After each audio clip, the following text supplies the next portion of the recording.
It's not only about the bragging rights, it's about representation, prowess, flexibility, and adequate information for a solution-focused initiative.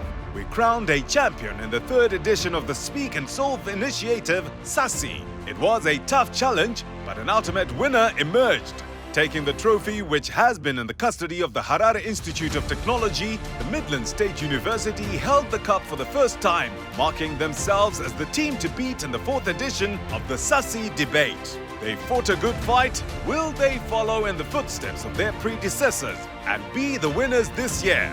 Do they have what it takes to take it home yet again? Good day, viewers, listeners, and participants of the 2021 National Universities Debate Competition.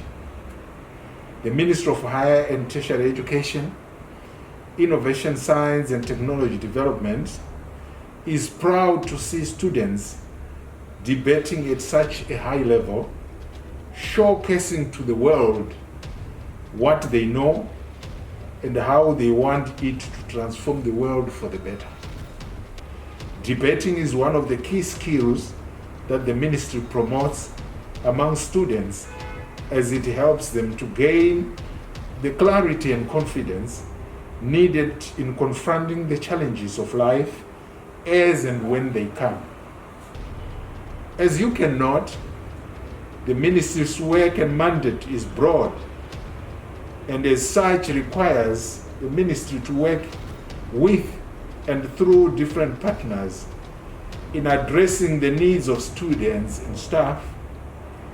Say What is one of those partners that has been complementing the work of the ministry through its immense contribution towards the promotion of students' sexual reproductive health, wellness, and life skills development.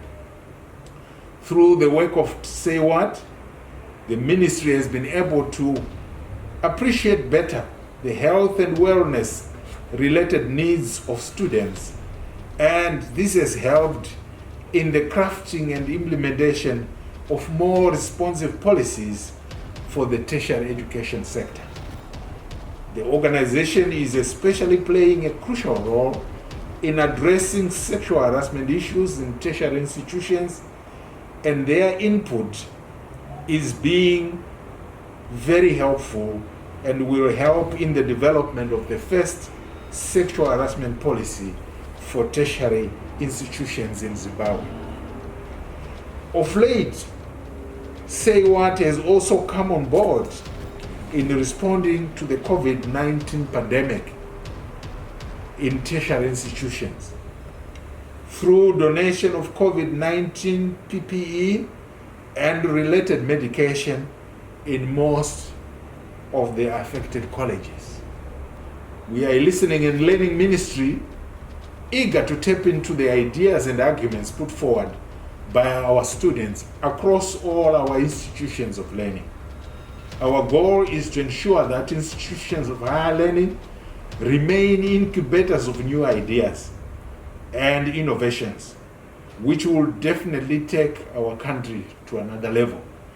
We always say universities are marketplaces of ideas. To all the 2021 debaters, I challenge you to utilize this precious opportunity to show the world what you are made of. This is your chance to speak your mind and shape tomorrow, that we have the tomorrow that we desire. I wish you all the best in this competition, and may the best win. I thank you.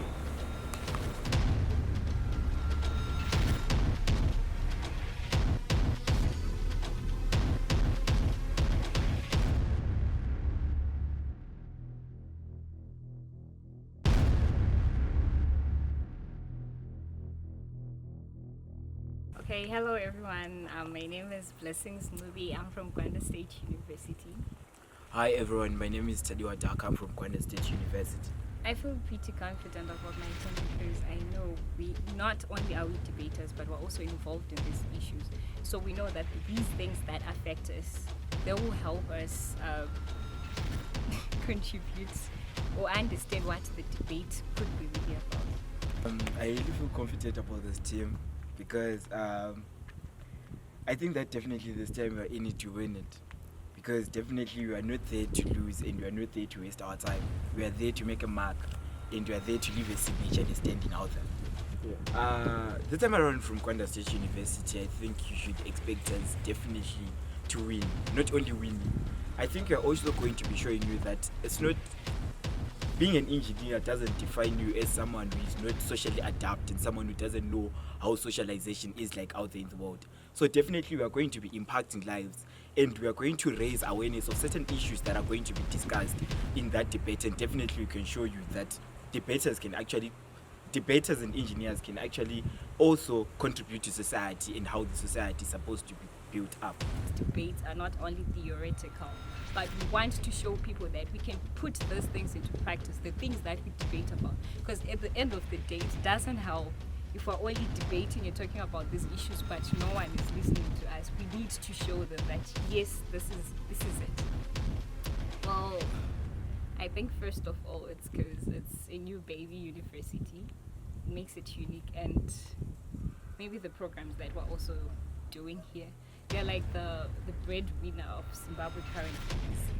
How each and every individual that is in that university does not only do metallurgical engineering or mining engineering, but they actually do the engineering of social life, the engineering of politics, the engineering of each and everything that you can ever think of. So I think right now you should actually give us titles of universal engineers. Just like how we are going to engineer the trophy for Gwanda State University as a win. Gwanda State University. Esprit de Corps. Unity as one.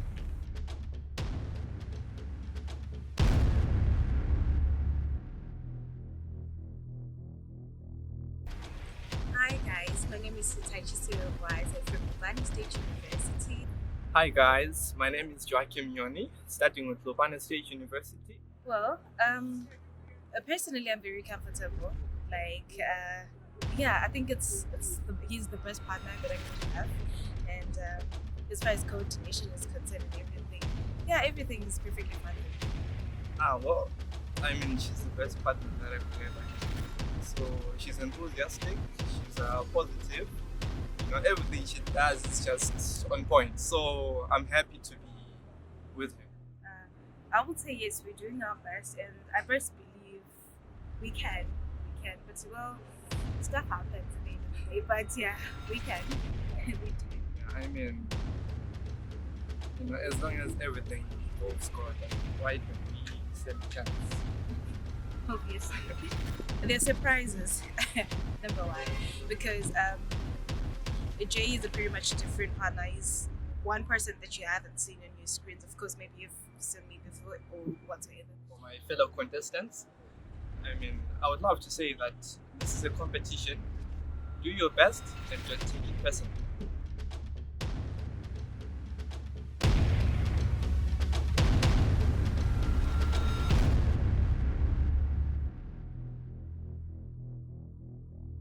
I'm the Dean of Students at Gwanda State University.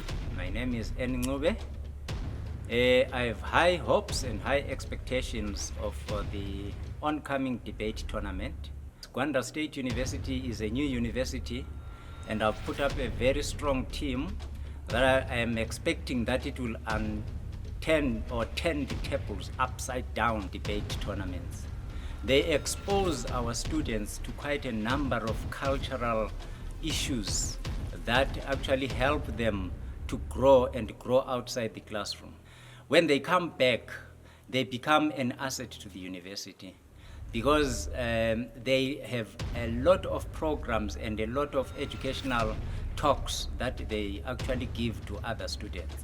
And I've personally witnessed some kind of behavior change. So it is a very good learning platform. It's like in Ndebele, where we would have uncles and grandfathers, they're actually talking, and these young people come and actually complement the activities that are done by the officers in the division.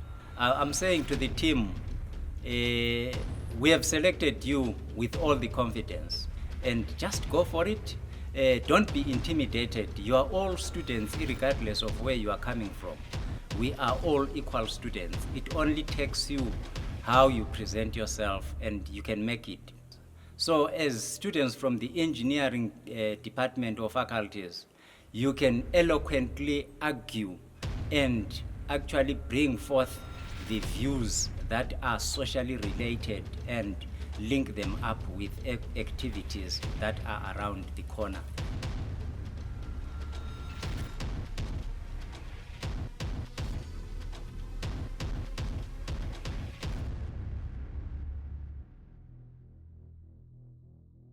So we've sadly had to say goodbye to Bindura University of Science Education and the Great Zimbabwe University. But you know what? The competition must go on. This means that we have 8 universities left to battle it out for that title of ultimate debater.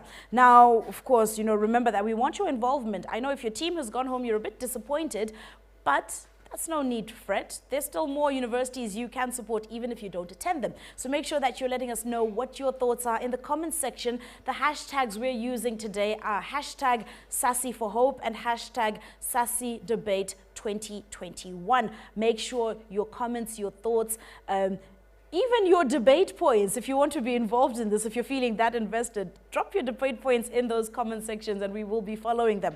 Now, of course, today has been made possible with support from our friends at the Embassy of Sweden in Zimbabwe, the UNFPA, SAHI, National AIDS Council, and Econet. Now, we're ready for round 2. Teams, are you ready for round 2? It's getting tougher. It's getting tougher, all right? So to this motion now that we are getting into, this is kicking off the second round of elimination. Let's see who goes up against who. We're starting off with Lupane going up against Gwanda. And the motion is, this House would prosecute, oh no, that's not it. This House regrets the criminalization of the reckless transmission of sexual infections, e.g. HIV, herpes, and gonorrhea. Those are your examples. So I'm going to read it again. This House regrets the criminalization of the reckless transmission of sexual infections, e.g. HIV, herpes, and gonorrhea. Now, I'm going to remind you of the technicalities of how we're going to work because our time has gone down. The look on their faces is priceless. The time has gone down. All right, so affirmative, your opening speech is now 3 minutes. Right, you've lost a whole minute from the previous round. Opposers, your cross-examination will now be 1 minute. Okay? Tighter arguments. Then opposers, your opening speech will also be 3 minutes. Affirmative, your cross-examination will also be 1 minute. After that, we go into the rebuttal stage. Both teams will get 3 minutes to give us their rebuttals, starting, of course, with the opposers. Then we have our closing remarks. That's 2 minutes, also starting with the opposers. Are we clear on how we're moving? Are we clear on our times? All right, so Team Affirmative, are you ready to start your opening remarks? Your clock starts now. So we have already established that we are regretting the policy that we have. The question is, to what extent are we regretting? Well, ladies and gentlemen, we are regretting to a greater extent. To the extent that the minister, the Honorable Minister Ziyambe announced that in 2019 we are repealing this law, which means it's useless, it's not working. He also said, and I quote, "It's simple not serving the intended purpose." So this establishes that it is very useless. So now we're going to give you the reasons as to why we're saying this is a very useless policy. So first of all, there are so many loopholes. The loopholes such as it is overly broad. It cannot account for the reduced viral load for people with reduced viral load and those who are on window period. Also, why is the burden placed on one person? Because sexual intercourse is a consensual thing. It's not a burden of one person, right? It's not rape, ladies and gentlemen. So then studies has also proven that applying criminal law does not reduce the spread. In fact, it deters people from testing, which is exactly what we're trying to fight against. We want people to test, we want people to know their statuses, but this law is deterring people from testing, which is very problematic to the society. And then also the law is very retrogressive. It's taking us back to where we came from. It is perpetuating stigma. Stigma is one thing that we do not need. We need to live peacefully, and we need to accept the people that have HIV and STIs as a part of us. There's so many anomalies in this policy, and they're just too much and unbearable. There is no procedure, ladies and gentlemen, to show who gave who what. At the end of the day, it leads to the blame game. It leads to pressing charges based on vendettas. We also do understand that we do need the eclectic approach. We do need to encompass as much solutions and as much measures as we possibly can to cater for the STIs and the transmission of HIV. But this is simply not the solution. We do regret this policy to a greater extent. It is not useful in any means. And it's also said that the effective rate of this policy is estimated at 4%. Why should we then be using something that has the estimate of 4% effective rate when we have something that is working at 98%, like condoms and other things? So we are saying that yes, for these reasons and for these reasons that I mentioned, we really do regret this law. And we also have to understand that there's a difference between recklessness and malicious intent. So when it comes to recklessness, it's about being careless, it's about lacking cautiousness. But then malicious is a desire to cause harm. So if only this law was meant for those who are acting maliciously with intent to harm. But when you're talking about being reckless, we're talking about being careless. So when we're talking about being careless, we're saying, why is it then the burden of one person that you are careless? Because sex is for two people. It's not only the person who has HIV or the person who has gonorrhea who is supposed to make sure that we have condoms or we're using condoms properly. No, it's both parties, ladies and gentlemen. Panel, we should all know that it is necessary to use condoms because we know that one partner has STIs. I thank you. All right. And right on the dot. Okay. Are you ready with your cross-examination? Yes, ma'am. Okay. And your clock starts now. Okay, before the criminalization of reckless transmission of sexual infections, HIV and STIs, can you prove to us how HIV and STIs were less prevalent? First of all, I do not understand the relevancy of your question and how exactly it is linked to this debate. But then you do have to understand that the purpose of this debate is just clarifying that this policy is not working. Whether it, with whatever measures we had before and whatever measures we have now, the policy is not working, and therefore we regret it. Okay, if we are regretting the criminalization, can you give us a better approach that serves both justice, makes sure that potential victims are safe, and at the same time is reducing sexual infections? First of all, the problem is that you're talking about victims. Victims of what? This is not malicious intent, sweetheart. This is recklessness, which means that we were careless in the process that two people were involved. All right. Opposers, are you ready with your opening remarks? Yeah, I think I'm ready. You think you're ready? Okay, let me breathe. Yeah, now I'm ready. All right, your clock starts now. Okay, so this house regrets the criminalization of reckless transmission of sexual infections, HIV, herpes, and gonorrhea.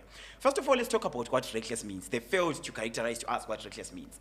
Reckless means that, one, the person is being careless, and two, the person doesn't care about the consequences that are going to occur after that. So we believe that definitely we do not regret this motion because this person does not care about the consequences. This person doesn't care that he or she is going to be spreading HIV and AIDS. So what are the three key questions that are supposed to be asked in this debate? One, is criminalization effective? Two, is criminalization justified? And three, do we reduce the chances of transmission of sexual infections to even create an HIV-free generation and an HIV-free? So now let me answer this for you. The burden that we're placing on them is for them to prove beyond reasonable doubt that criminalization is totally and utterly bad for society. And they failed to do that within this first phase of debate. So, when do we regret something? We regret something when the harms outweigh the benefits. We regret something when the harms cannot be reversed. We regret something when harms still propagate. The reason why we are not regretting this is because, one, it's going to limit the reckless transmission of STDs. That means we are going to limit transmission of these STIs that are going to be there. We are going to limit the transmission of HIV and AIDS, herpes and gonorrhea. Therefore, we are going to have a safe society that is even HIV-free, and there's going to be reduction of transmission of these STIs. Why do we also not regret this? Two, we believe that people are going to deter from doing it. definitely we know that by criminalization, we are placing a penalty on an individual. So people will deter from doing this because they'll be scared of going to what? Of going to prison. So what are these people going to do instead? These people, they are going to be forced or coerced to do an HIV test, to do an STI test before they're going to engage in any sexual intercourse with a person. Because they know that definitely if they don't provide their status to a person while they're having sex, we are going to condemn them and say they are reckless. We are going to penalize them and we are going to have a penalty on them. So definitely we are going to coerce everyone to actually know their status when it comes to STIs, when it comes to HIV. Therefore, we are creating a safer society. That's why definitely we do not regret this. So now, what is the comparative? If these people are going to win, we're actually going to have a world whereby anyone can sleep around without knowing their status, where anyone can sleep around transmitting HIV and AIDS because they don't know their status. And we are saying, let's not criminalize them. Definitely we should criminalize these people. So criminalization is justified because one, it serves the purpose of justice. This person does it recklessly. This person doesn't care about the consequences that are going to be out there. So definitely this person should be penalized. Every person who is going to be guilty is supposed to be given a punishment. And definitely we should criminalize this. Two, we believe that this is morally upright. Why? In society, we know that we are supposed to do good in society. We're supposed to have a society that is a reduction in STIs. So the only way we can do this is by criminalizing these people. Because in the criminalizing phase, we're actually going to coerce these people to even go for HIV testing. So my speaker will give you an extension on this. Thank you. Done. I don't know if I'm the only one who picked up the little dance that was going. He's doing this and she's doing this and I like that. You guys seem to be flowing very well together. Are you ready with your cross-examination, Team Affirmative? Are you ready? You're not ready? Yeah, we are ready. Okay, your clock starts now. So panel, Gwanda State University, when you're saying this person, why are you referring to one person? Because sex is a consensual thing between two people. What you have to know is that when we are giving you this model, we are talking about the stakeholders in this debate. We are talking about people that are the ones that are recklessly transmit the infection. We are talking about people that are having intercourse with that person. We are talking about the society whereby we do not care or criminalize this and that person goes back to society and infects other people. So definitely when we are talking about this person, it's a person who doesn't know their status and the person who is going to involve in reckless transmission. Okay, thank you. This is null and void. We are paying attention to this is consensual and not cohesion. Right, thank you. So when you're saying limit transmission, how is it failing?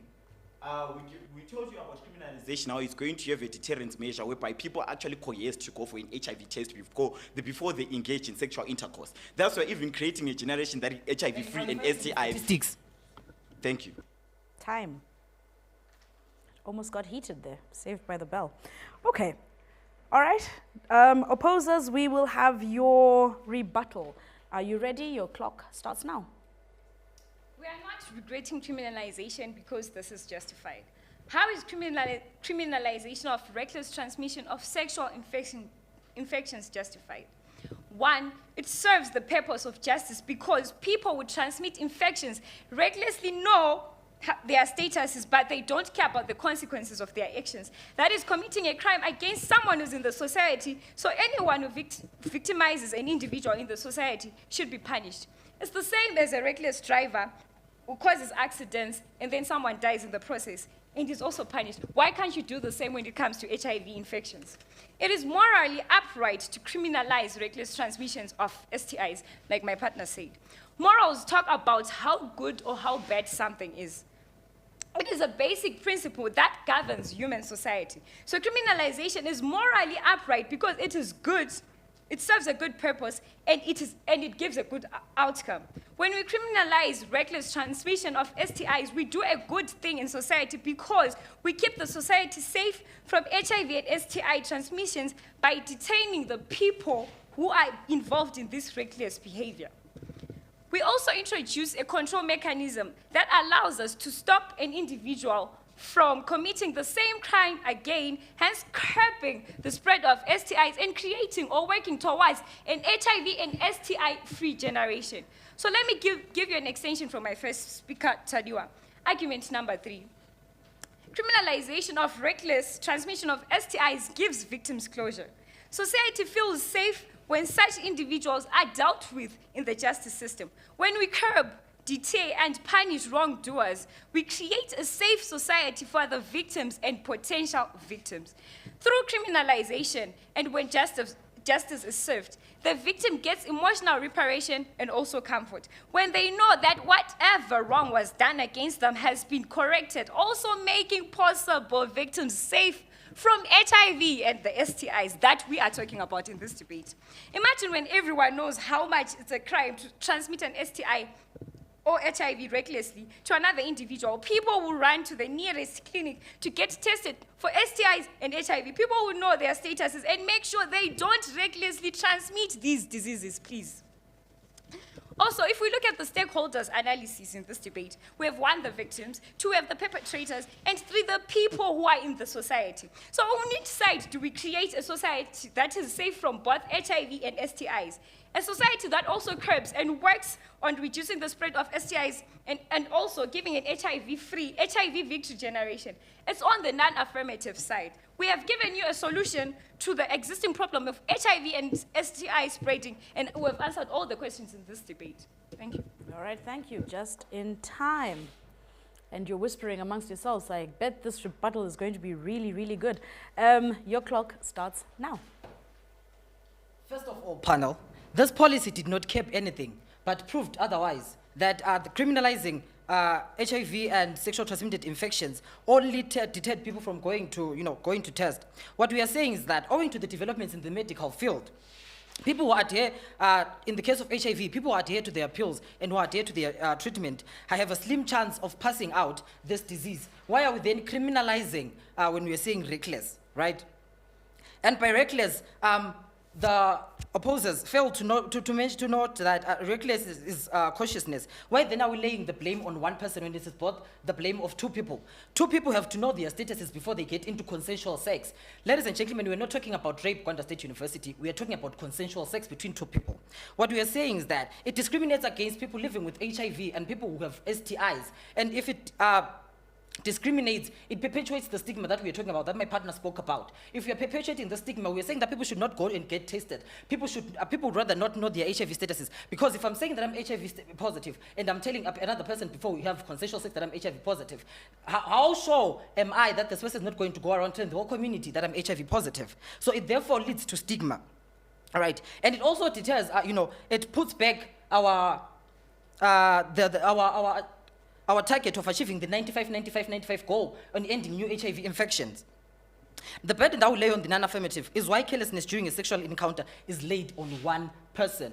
This is both, the responsibility of 2 people. 2 people have to know their statuses. So what this policy failed to address, therefore, is that how do we then come up with how someone who had this STI first, who had HIV first? This is what this policy failed to address. Right. So what we are saying is let's not criminalize the issue of who gave who first and who gave what first. So what we are saying, therefore, is that we regret having enacted this law because it caused a lot of people to not go and get tested. And we had an increase in number of HIV cases, HIV prevalence, especially among young people. Take, for instance, in Matabeleland North, it is one of the highest prevalence rates of HIV among young people. And it is known for a fact that young people would rather not go and get tested. So if we are criminalizing this act, we are therefore supporting people so that they do not go to the nearest clinic to go and get tested. So what we are saying, therefore, is that the opposers failed to understand that this is not rape, but consensual sex. And what we are saying is we cannot lay the blame on one person. Therefore, this law failed to address what it was meant to address. With this, we have never been happy to support. All right, 13 seconds to go. Are you sure? All right, you have ceded 13 seconds to me. Opposers, let's have your closing remarks, your clock. And remember now, you only have 2 minutes, not 3. Your clock starts now. Okay, so now, in conclusion of this debate, I'm going to state the major clashes. 1, the first major clash was that people are going to deter from testing, as said from the affirmative side. We told you that people are definitely not going to deter from testing, but then we are going to encourage and coerce people in a proper way to actually go for HIV testing, because they know that if they are going to indulge in sex, while at least one person doesn't know their status and infects the other, we are going to criminalize them because it's reckless. They don't care about consequences. So that major clash, we are going to win it because we actually discovered that these people are actually not going to deter from testing, but we're going to coerce them to actually go for HIV testing. The second clash was whereby their whole debate, how they were running it, on why we are blaming one person. When we're giving you a stakeholders analysis, we're telling you about the people that are going to be affected. One, the person who's going to be victim. Two, the person who's going to be a perpetrator. And three, the person who's going to be in society. One, we are saying that the perpetrator is supposed to be punished because the perpetrator was reckless, it didn't care about the consequences. Two, we are going to tell you that the victim on its own is supposed to be protected and supposed to be emotional reparation. Three, we are going to tell you about a person who is out there in society. That person also needs to be protected because you're supposed to have a certain deterrence measure from the same, so that the same thing doesn't happen, so that that same person doesn't go to the next person and recklessly spread HIV and AIDS. Imagine if tomorrow it's going to be you. So the reason why we are going to win this debate in conclusion, we are going to tell you that we answered the three major questions that they failed to answer from their side. One, is criminalization effective? Yes, criminalization is effective because we are going to deter offenders, right? Criminalization is effective because we are going to curb the spread of HIV and AIDS. Criminalization is effective because justice is going to be served. Two, is criminalization justified? Yes, criminalization is justified because it's morally upright. It has a moral justification embedded on it, right? Three, do we reduce the chances of transmission? Yes, by keeping this, we are going to reduce the chances of transmission. With this, we are proud to oppose. Time. All right. Affirmative, your closing remarks and your clock starts now.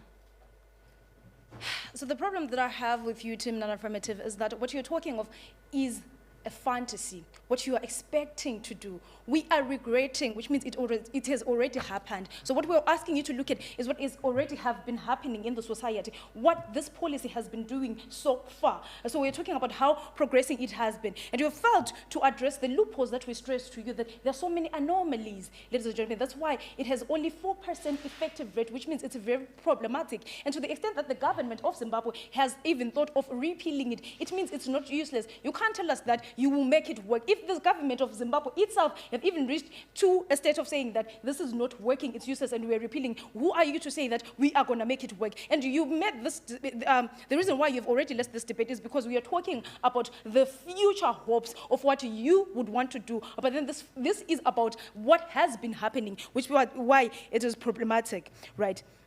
We stated all those loopholes, and you failed to at least engage one of them and tell us why you think that we shouldn't be regretting them. You did not give us the statistics of what exactly you're saying that it is working, right? If it is working, where has it worked? How effective and how efficient has it been? They did not give us any of those things. The only thing that they kept on ranting about is that, okay, oh, so yes, no, yes, so, but it is not working, and that is the point. So therefore, we have to note that and keep it in mind. Then it also comes to the fact that we also told you that when it comes to this policy, the reason of this policy is to make sure that at the end of the day, we have the eclectic approach, which is the combination of countermeasures that will make sure that at the end of the day, people are not discriminated, but we prevent the spread of HIV and STIs. So if it's not preventing the spread of STIs, but bringing back the burden that we've had before, it is not working and we don't need it.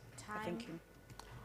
All right, thank you very much, teams. I will remind our audience of the motion. It was this House regrets the criminalization of reckless transmission of sexual infections, e.g. HIV, herpes, and gonorrhea. You can tell the competition has heated up a notch, and there's a lot of passion to go around.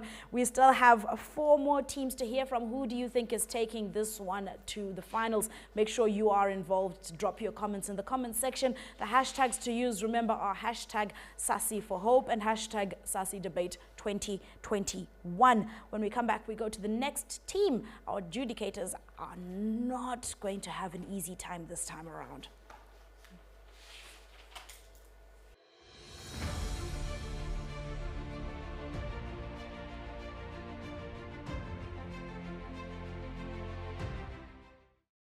Hi guys, my name is Jadel. Hi guys, my name is Maya. Child abuse must come to your store. If you have been abused, call the Say What call center number 577 if in case of abuse.